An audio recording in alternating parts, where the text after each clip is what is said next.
Hello my dear YouTube family, welcome back to Neeta tarot. ಇವತ್ತು ನಾನು ಯಾವ ವಿಚಾರವಾಗಿ ರೀಡಿಂಗ್ ಮಾಡ್ತಾ ಇದ್ದೀನಿ ಅಂತ ಹೇಳಿದ್ರೆ, ಈ ಸಮಯ ಆ ವ್ಯಕ್ತಿಗೆ ನಿಮ್ಮನ್ನು ನೆನಪಾಗ್ತಾ ಇದೆಯಾ ಅನ್ನೋದು ಇವತ್ತಿನ ರೀಡಿಂಗ್ ಆಗಿರುತ್ತೆ. ಈ ಸಮಯ ಆ ವ್ಯಕ್ತಿ ನಿಮ್ಮನ್ನ ಮಿಸ್ ಮಾಡ್ಕೊಳ್ತಾ ಇದ್ದಾರಾ ಅನ್ನೋದು ಇವತ್ತಿನ ರೀಡಿಂಗ್ ಆಗಿರುತ್ತೆ. ಎಂದಿನಂತೆ ನಿಮ್ಮ ಮುಂದೆ 2 ಕಾರ್ಡ್ಗಳನ್ನು ಇಟ್ಟಿದ್ದೀನಿ.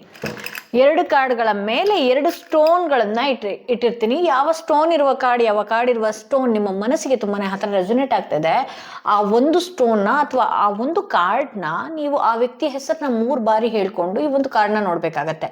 ಬಹುಶಃ ಲೋ ಕಾಂಟ್ಯಾಕ್ಟ್ ಸಿಚುವೇಶನ್ ಇರ್ಬೋದು, ನೋ ಕಾಂಟ್ಯಾಕ್ಟ್ ಸಿಚುವೇಶನ್ ಇರ್ಬೋದು, ಅದು ಯಾರಾದರೂ ಆಗಿರ್ಬೋದು, ಜಗಳಗಳಾಗಿ ದೂರಗಳಾಗಿರ್ಬೋದು, ಫ್ರೆಂಡ್ಸ್ ಆಗಿರ್ಬೋದು, ರಿಲೇಟಿವ್ಸ್ ಆಗಿರ್ಬೋದು, ಲವರ್ಸ್ ಆಗಿರ್ಬೋದು, ರಿಲೇಷನ್ಶಿಪ್ಪಲ್ಲಿ ಇರ್ಬೋದು, ಗಂಡ ಹೆಂಡತಿ ಆಗಿರ್ಬೋದು.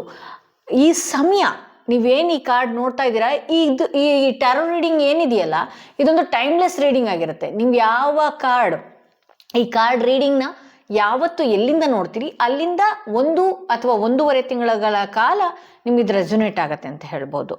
ಈ ಸಮಯ ಆ ವ್ಯಕ್ತಿಗೆ ನಿಮ್ಮ ನೆನಪಾಗ್ತಾ ಇದೆಯಾ ಅಥವಾ ಇಲ್ವಾ ಅನ್ನೋದೇ ಇವತ್ತಿನ ರೀಡಿಂಗ್ ಆಗಿರುತ್ತೆ. ಎಂದಿನಂತೆ ನಿಮ್ಮ ಮುಂದೆ 2 ಕಾರ್ಡ್ಗಳನ್ನ ಇಟ್ಟಿದ್ದೀನಿ. 2 ಕಾರ್ಡ್ಗಳ ಮೇಲೆ 2 ಸ್ಟೋನ್ಗಳನ್ನ ಇಟ್ಟಿದ್ದೀನಿ. ಯಾವ ಸ್ಟೋನ್ ಇರುವಂತಹ ಕಾರ್ಡ್, ಯಾವ ಕಾರ್ಡ್ ಇರುವಂತಹ ಸ್ಟೋನ್ ನಿಮ್ಮ ಮನಸ್ಸಿಗೆ ತುಂಬಾನೇ ಹತ್ರ ರೆಸೊನೇಟ್ ಆಗ್ತಿದೆಯಲ್ಲ, ಆ ಒಂದು ಕಾರ್ಡ್ನ ಆ ವ್ಯಕ್ತಿ ಹೆಸರನ್ನ 3 ಬಾರಿ ಹೇಳ್ಕೊಂಡು ಈ ಒಂದು ಕಾರ್ಡ್ ಸೆಲೆಕ್ಟ್ ಮಾಡ್ಕೊಳ್ಬೇಕಾಗತ್ತೆ. ಐ ಹೋಪ್ ನೀವು ಒಂದು ಕಾರ್ಡ್ನ ಸೆಲೆಕ್ಟ್ ಮಾಡ್ಕೊಂಡಿದ್ದೀರಾ ಅಂತ ಹೇಳಿ. ಯಾರೆಲ್ಲ ಮೊದಲನೆಯ ಕಾರ್ಡ್ ಸೆಲೆಕ್ಟ್ ಮಾಡ್ಕೊಂಡ್ರೆ ಅವರ ರೀಡಿಂಗ್ ನೋಡೋಣ ಏನಾಗಿದೆ ಅಂತ ಹೇಳಿ. ಯಾರೆಲ್ಲ ಈ ಸ್ಟೋನ್ ಇರುವಂತಹ ಕಾರ್ಡ್ ಸೆಲೆಕ್ಟ್ ಮಾಡ್ಕೊಂಡ್ರೆ ಅವರ ರೀಡಿಂಗ್ ನೋಡೋಣ.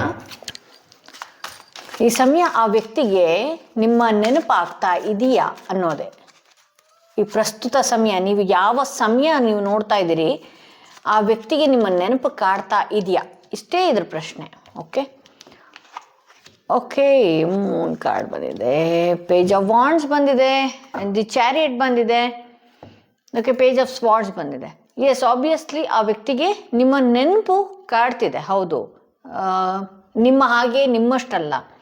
ಆ ವ್ಯಕ್ತಿಗೆ ಕೆಲವೊಂದು ವಿಚಾರಗಳಲ್ಲಿ ನಿಮ್ಮ ಬಗ್ಗೆ ಒಳ್ಳೆಯ ಅಭಿಪ್ರಾಯಗಳಿದೆ. ಕೆಲವೊಂದು ವಿಚಾರಗಳಲ್ಲಿ ಅವ್ರೇನಾದ್ರೂ ನಿಮ್ಮ ಮನಸ್ಸಿಗೆ ಹರ್ಟ್ ಮಾಡುವಂಥದ್ದು ಏನಾದರೂ ಮಾಡಿದ್ದಾರೆ ಅಂದರೆ ಆಬ್ವಿಯಸ್ಲಿ ಆ ತಪ್ಪಿನ ಅರಿವು ಆ ವ್ಯಕ್ತಿಗೆ ಆಗ್ತಾ ಇದೆ ಅಂತ ಹೇಳಿ ತೋರಿಸುತ್ತೆ. ಇಲ್ಲಿ ನಿಮ್ಮ ಜೊತೆ ಬಂದು ರೀಕನೆಕ್ಟ್ ಆಗೋದಕ್ಕೋ ಅಥವಾ ಮತ್ತೆ ಅದೇ ಫ್ರೆಂಡ್ಶಿಪ್ನೋ ಅದೇ ಬಾಂಧವ್ಯನ ಬೆಳೆಸೋದಕ್ಕೆ 2 ರೀತಿ ಯೋಚನೆ ಮಾಡ್ತಾರೆ.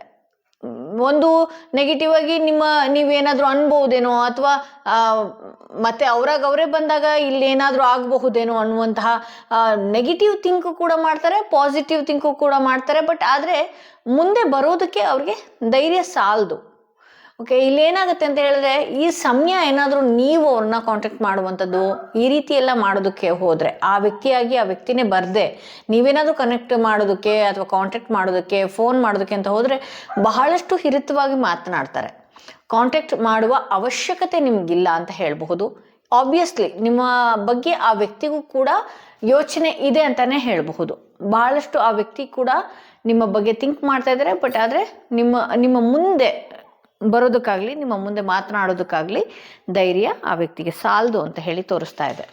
ಸೊ ಇದು ಮೊದಲನೇ ಕಾರ್ಡ್ ರೀಡಿಂಗ್ ಆಗಿತ್ತು. ಯಾರೆಲ್ಲ ಸೆಕೆಂಡ್ ಕಾರ್ಡ್, ಈ ಸ್ಟೋನ್ ಇರುವಂತಹ ಕಾರ್ಡ್ ಸೆಲೆಕ್ಟ್ ಮಾಡ್ಕೊಂಡ್ರೆ ಅವರ ರೀಡಿಂಗ್ ನೋಡೋಣ ಏನಾಗಿದೆ ಅಂತ ಹೇಳಿ.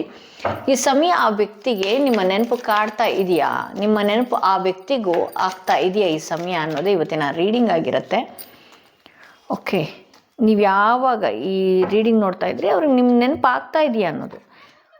ಆಬ್ವಿಯಸ್ಲಿ ನಿಮ್ಮ ಬಗ್ಗೆ ಈ ವ್ಯಕ್ತಿಗೆ ನೆನಪು ಆಗ್ತಾ ಇದೆ. ಬಟ್ ಆದರೆ ಅವರು ಇದ್ದ ಹಾಗೆ ಇರೋದಿಲ್ಲಲ್ಲ, ಜಾಗ ಖಾಲಿ ಮಾಡುವಂಥದ್ದು ಅಥವಾ ಒಂದು ಜಾಗದಿಂದ ಇನ್ನೊಂದು ಜಾಗಕ್ಕೆ ಹೋಗುವಂಥದ್ದು. ಬಹಳಷ್ಟು ಫ್ರೆಂಡ್ಸ್ಗಳು ಇವ್ರಿಗೆ ಇರೋದ್ರಿಂದ, ಹಾಗೆ ಇವರು ಒಂದು ಕೆಲಸದಲ್ಲಿ ಬಹಳಷ್ಟು ಬ್ಯುಸಿ ಆಗಿರೋದ್ರಿಂದ ಈ ವ್ಯಕ್ತಿಗೆ ನಿಮ್ಮಷ್ಟು ನೆನಪು ಆಗ್ತಾ ಇಲ್ಲ. ಏಕೆಂದರೆ ಅವ್ರು ನಿಮ್ಮ ನೆನಪು ಆದ್ರೂ ಕೂಡ ಬೇಗ ಮೂವ್ ಆನ್ ಆಗ್ತಾರೆ. ಬೇಗ ಅವ್ರಿಗೆ ಮರೆಸುವಂತಹ ಫ್ರೆಂಡ್ಸ್ಗಳಿರಬಹುದು, ರಿಲೇಟಿವ್ಸ್ಗಳಿರ್ಬೋದು, ಅವ್ರ ಸುತ್ತ ಜನ ಆಗಿರ್ಬೋದು. ಹಾಗೆ ಅವರ ಕೆಲಸದಲ್ಲಿ ಕೆಲವೊಂದಷ್ಟು ಜವಾಬ್ದಾರಿಗಳಿದೆ. ಸೊ ಹಾಗಾಗಿ ಈ ಸಮಯ ಬಗ್ಗೆ ನೆನ್ಪು ಮಾಡ್ಕೊಂಡ್ರು ಈಗ ನೀವು ಡ್ರ್ಯಾಗ್ ಮಾಡ್ತಿದ್ದೀರಲ್ಲ, ನೀವು ಈ ಕಾಲ್ ಬಂದ್ಬಿಡ್ಬೋದು, ಅವರು ನನ್ನನ್ನು ಮಿಸ್ ಮಾಡ್ಕೊಳ್ತಾ ಇರ್ಬೋದು, ಅಥವಾ ನೀವು ಮಾಡ್ಕೊಳ್ತಾ ಇರುವ ರೀತಿನೇ ಅವರು ಮಾಡ್ಕೊಳ್ತಾ ಇದ್ದಾರೆ ಅಂದರೆ ಅದು ತಪ್ಪ ಕಲ್ಪನೆ. ಆಬ್ವಿಯಸ್ಲಿ ಅವ್ರಿಗೆ ನಿಮ್ಮ ನೆನಪು ಆಗ್ತಾ ಇದೆ. ಬಟ್ ಆದರೆ ನಿಮ್ಮಷ್ಟಲ್ಲ. ಹಾಗಂತ ಅವರ ಜವಾಬ್ದಾರಿಗಳನ್ನು ಮರೆತು ನಿಮ್ಮನ್ನ ನೆನಪು ಮಾಡ್ಕೊಳ್ತಾ ಇಲ್ಲ ಅನ್ನೋದೇ ತೋರಿಸುತ್ತೆ ಇಲ್ಲಿ. ಓಕೆ, ಇಲ್ಲಿ ಕೆಲವೊಂದು ಭಯಗಳು ನಿಮ್ಮ ಕಾಂಟ್ಯಾಕ್ಟ್ ಮಾಡೋದ್ರಿಂದ ಆಗಿರ್ಬೋದು ಅಥವಾ ನಿಮ್ಮ ಜೊತೆ ಮಾತನಾಡೋದ್ರಿಂದ ಆಗಿರಬಹುದು, ಎಲ್ಲಾದರೂ ನನ್ನ ಇಮೇಜ್ಗೆ ಡ್ಯಾಮೇಜ್ ಆಗುತ್ತಾ ಅನ್ನುವಂತಹ ಒಂದು ಚಿಕ್ಕ ಭಯ ಕೂಡ ಆ ವ್ಯಕ್ತಿಯಲ್ಲಿದೆ. ಹಾಗೆ ಈ ವಿಚಾರ ಆಗಿರ್ಬೋದು ಅಥವಾ ಈ ಫ್ರೆಂಡ್ಶಿಪ್ ಆಗಿರ್ಬೋದು ಅಥವಾ ಈ ರಿಲೇಷನ್ಶಿಪ್ ಆಗಿರ್ಬೋದು, ಈ ಸಂಬಂಧ ಆಗಿರಬಹುದು, ಇದು ನನ್ನ ವೃತ್ತಿ ಬದುಕಿಗೆ ಏನಾದರೂ ಡ್ಯಾಮೇಜ್ ಮಾಡಬಹುದೇನೋ ಅನ್ನುವಂತಹ ಒಂದಷ್ಟು ಅನುಮಾನಗಳು ಕೂಡ ಈ ವ್ಯಕ್ತಿಯಲ್ಲಿದೆ. ಬಟ್ ಆದರೆ ಆಬ್ವಿಯಸ್ಲಿ ಈ ವ್ಯಕ್ತಿಗೆ ಎರಡು ರೀತಿ ಮನಸ್ಸಿರೋದ್ರಿಂದ ನಿಮ್ಮ ಜೊತೆನೇ ಕಾಂಟ್ಯಾಕ್ಟಲ್ಲಿರಬೇಕು ಅಥವಾ ನಿಮ್ಮ ಜೊತೆನೇ ಮಾತಾಡಬೇಕು ಅನ್ನುವಂತಹ ಯಾವುದೇ ಇಲ್ಲ. ಬೇಗ ಮೈಂಡ್ ಫ್ಲಕ್ಚುಯೇಟ್ ಆಗುತ್ತೆ ಅವ್ರದ್ದು.